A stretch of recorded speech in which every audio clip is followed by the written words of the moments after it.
Durin I, father of the Longbeards and oldest dwarf, founded the kingdom of Khazad-Dûm. After he woke up in Mount Gundabad, he walked east of the Misty Mountains until he came to Kheled-Zaram, or better known as Lake Mirrormere. After he looked into the water, he saw above his head a crown of 7 stars appear and took it as a sign. There above the lake in the caves, he established Khazad-Dûm, or Dwarven Mansion in the common tongue. During the First Age, the kingdom grew immensely and many great halls were built. After the destruction of Beleriand and thus the end of the First Age, many dwarves from Belagos and Nogrod came to live in Khazad-Dûm, which was a great improvement for Durin's folk since they taught them new skill and lore. Somewhere down the history of Khazad-Dûm, the dwarves have found mithril, or true silver. They have found a vein leading north towards Caradhras. This was their greatest wealth, for there were only a few places in Arthur where mithril can be found, and that is in Khazad-Dûm, the island of Númenor, and in Aman. It was because of this mithril that Celebrimbor, together with many elves, departed from Lindon and established the realm of Eregion, west of Khazad-Dûm. It was from mithril that the elves created a new substance called Ithildin, which translates to moonlight or starlight. It was only visible at night when the moon or stars shone upon it. The most famous of these works are the Doors of Durin, created by Narvi from Khazad-Dûm and Celebrimbor from Eregion. Narvi created the doors and made them so that they would blend in with the mountain, and Celebrimbor inlaid the doors with Ithildin. The amazing thing is that because of the friendship between the elves and the dwarves, the doors always stayed open. It was only when Sauron destroyed the region that the dwarves closed the doors. But a shadow fell on Khazad-Dûm. Halfway through the Third Age, the dwarves became very greedy, and one of the reasons is the Ring of Power, one of the 7 that were distributed among the dwarves. It was believed that in that time, Celebrimbor personally gave one ring to Durin III. But that is something we do not know for certain. This ring was only used to gain more wealth, and it made them more greedy. But this was not the only reason. After the Second Age, Khazad-Dûm was the only place you could find mithril. Like I said before, the other 2 places were Númenor and Aman. But after the downfall of Númenor, they were both inaccessible, so the price of mithril went really high. And this brings us to the drastic moment in the Third Age. Since there was only one vein of mithril, they needed to dig deeper and deeper to gather it. And then in the year 1980, they dug too deep. A demon of shadow and flame awoke, a Balrog of Morgoth. It had lain hidden at the foundations of the earth, and it killed King Durin VI, and 1 year later his son Nain. This was the end of the great realm of Khazad-Dûm. A great number of dwarves were killed by the Balrog, and the others fled far away. Most of them went north, together with Thrain, son of Nain, to the Lonely Mountain. And so the dwarves of Durin's folk were now established in Erebor, and it became their chief realm. The mountain was located between the northern part of Mirkwood and the Iron Hills. The dwarves prospered greatly and found gems and gold and many other riches, of which the Arkenstone is their greatest jewel. Due to their great wealth, the men in the north established the town of Dale, where the people shared prosperity with the dwarves of Erebor.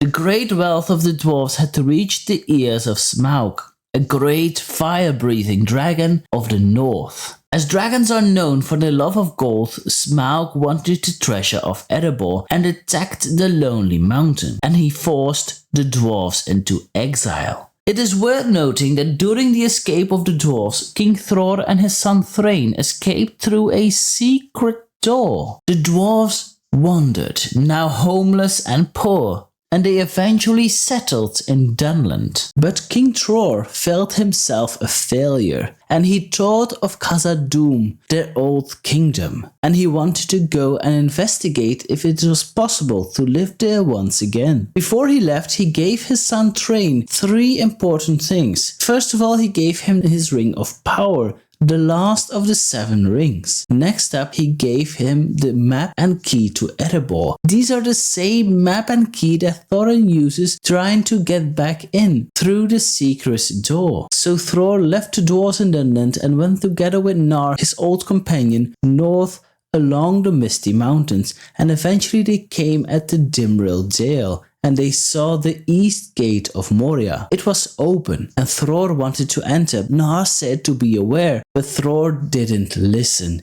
He entered the realm as an heir that had returned. Gnar waited on Thror outside, not far from the entrance. After a couple of days, a dwarven body was flung out of the gate. Gnar came near because he feared it was Thror, and when he came near, a voice called upon him. "Come on, beardling, we can see you, but there is no need to be afraid today. We need a messenger." When Gnar arrived at the body, it was indeed that of Thror, but his head was severed. The orc threatened Gnar if any of the dwarves would ever enter Moria again, they would share the same fate. And if he would ever have troubles remembering his name, he carved his name in dwarven runes on the forehead of Thror. And as Gnar turned his head, it was written Azog. It was Azog, the pale orc, that called himself from now the King of Moria. Gnar wanted to pick up the head and leave with it, but Azog said to drop the head, and he tossed him a bag of coins with little worth. Gnar fled as quickly as possible, and when he looked back, he saw them hacking and slashing and butchering the dead body of Thror, and he saw them feed the black, filthy crows. Gnar came as quickly as possible to Dunland, where he told everything to Thrain. Thrain did not speak for 7 days. He was full of wrath and full of vengeance. Thrain became now king of Durin's folk, and he wanted to take revenge on this filthy pale orc. And in the next 3 years, he gathered a great army of dwarves, and not only from Durin's folk, but from all the dwarven houses. They started their war in Mount Gundabad, where Durin first awoke. Then they followed the misty mountains south and destroyed each orc stronghold that they could find. Most of them were fought underground, in tunnels and mines where the dwarves were at their strongest. There was much death on both sides, but because of the dwarves had their great strength, their great weapons and great armor, they won every time, and they fought their way all the way until they came at the Gladden, and there the last orcs fled away as quickly as possible, and the dwarves followed them until they came at Azanul-Bizar. This was located between the two mountain arms and next to Khaled-Zaram, and there the dwarves first saw the ancient hall of old, and the dwarves shouted like thunder in the clouds. But then, great army of orcs came pouring out of Moria, and all the orcs that fled were all gathered there, and there was a huge army. The orcs had the upper hand. It was a sunless winter day, and they had the high ground. And so the final battle begins, the Battle of Azanul-Bizar. Thrain led the first attack, but they were quickly driven back into the woods near Khaled-Zaram. During this first assault, his son Thrain died along with Fundin, who is actually Balin's father. Both Thrain and Thorin were injured. It did not look good for the dwarves. Until Nain arrived together with his son Dane and a great host of dwarves from the Iron Hills. They were fresh, determined and full of rage. They fought their way up the steps until they came at the entrance of Moria, and there Nain called upon Azog. "Azog, if you are in, come out, or is the play in the valley too rough?" It was at that moment that Azog emerged from the gates of Moria, and he said, "What? Yet another beggar at my door? Must I brand you too?" It was at that moment that Nain attacked Azog, but he was already weary from battle and half blinded with rage, but he missed, and at that moment Azog hit his knee and he fell on the ground. Azog slew Nain so hard, but the sharp edge was broken by the chainmail of Nain, but because of the heavy force that came with it, his neck was broken. Azog wanted to lift up his head and yell out of triumph, but he was breathless. He saw every orc being slain by the dwarves. All his guards were killed. Azog ran back as quickly as could to the entrance of Moria, but Dane followed him. With his red axe in his hand, he slew Azog and lifted up his head. He came back from the steppes, but with a grey face, because at that time he could look into the mines of Moria, and he saw Durin's Bane lurking around the corner. He put Azog's head upon a stake and put a bag of worthless coins in his mouth. The dwarves had won, but there was no feast that night because they have lost countless and countless of dwarves. Thrain, who had then one eye left, wanted to enter Khazad-Dûm and reclaim it for himself. But the dwarves of the other houses wouldn't want to. They had come for vengeance, but they had nothing to do with conquering Khazad-Dûm, so they left. Then Thrain turned his head to Dane. But surely my own kin will not desert me. No, said Dane. You are the father of our folk, and we have bled for you, and will again. But we will not enter Khazad-Dûm. You will not enter Khazad-Dûm. Only I have looked through the shadow of the gate. Beyond the shadow waits for you still, Durin's Bane. The world must change, and some other power than ours must come before Durin's folk walk again in Moria. Before the dwarves had left Azanul-Bizar, they have stripped the dead dwarves from their weapons and armory so that no orc could find them and use them for his own. And then they burned all the bodies, and the fire was so big that the fumes could be seen all the way in Lorien. Thrain, Thorin and the dwarves of Durin's folk that survived moved back to Dunland. Not long after they returned, they started to wander in Erebor, and they eventually settled in the east of the Blue Mountains, beyond the Lune. There the people increased slowly, for there were not many dwarf women there. During their time in the Blue Mountains, they forged much out of iron, for it was numerous and easy to find. But Thrain became restless, for he had received from his father Thror the last of the 7 rings. And as Thror said, the ring needs gold to breed gold. Within the Blue Mountains, there was little to none.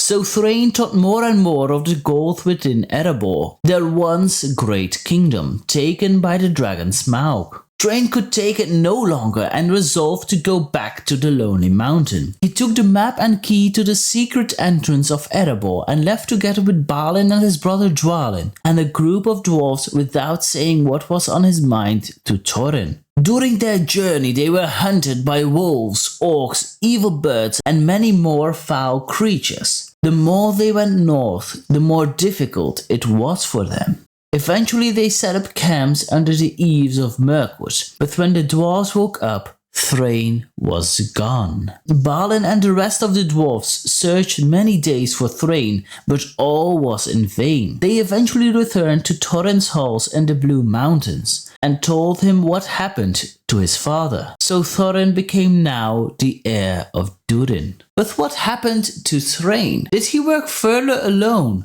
or was he captured at the camp? We don't know for certain, although I believe it was the former, since none of the dwarves were injured. But eventually, Thrain is captured by orcs and brought to Dol Guldur, where Sauron was hiding under the alias of the Necromancer. Thrain was then tortured and his dwarven ring was taken from him, the last of the 7. The rest Sauron already collected or were swallowed or destroyed by dragons. After 5 years in prison, there came a visitor to Dol Guldur. Gandalf wanted to find out if his fear was true and the necromancer was indeed Sauron. There he came across Thrain. He gave Gandalf the map and key of Erebor and dies soon after. Gandalf did not know at the time that this was Thrain. Even Thrain himself, due to all the torture, did not remember his own name. Now let's go back to Thorin. His wealth grew in the Blue Mountains. Many wandering dwarves of Durin's folk came there after they heard of Thorin's dwelling. Although they had a good life, they sang many times of the Lonely Mountain. After many years, the fire in Thorin's heart grew hotter as he brooded on the wrongs of his house and the vengeance on the dragon. There, at a time when he was on a journey, he returned west toward his home and he stayed in Bree for the night. By chance, Gandalf stayed there as well. He was on his way to the Shire. he needed some rest on his mind, for he feared the north. For all this time he knew Sauron was plotting war and might attack Rivendell. He thought that Sauron might want to work together with Smaug, a great and powerful ally. There in Bree, Thorin saw Gandalf. He came to him and said, Master Gandalf, I know you only by sight, but now I should be glad to speak with you, for you have often come into my thoughts of late, as if I were bidden to seek you. Indeed, I should have done so, if I had known where to find you. Gandalf answered there on Thorin and said, I will come, for I guess that we share one trouble at least. The dragon of Erebor is on my mind, and I do not think that he will be forgotten by the grandson of Thror. So Gandalf went to Thorin's halls, and there they talked about their common enemy, the dragon Smaug. They concluded that a small company of dwarves should join them on this quest and that they needed Bilbo as well. Gandalf said to Thorin, Listen to me, Thorin Oakenshield. If this hobbit goes with you, you will succeed. If not, you will fail. A foresight is on me, and I'm warning you. So after much consideration, Thorin accepted Bilbo to join the quest, if Gandalf would join them as well. Gandalf told Thorin to look for the door with the mark of a thief, and so the dwarves and Gandalf came to visit Bilbo in Bag End, and started the quest of Erebor.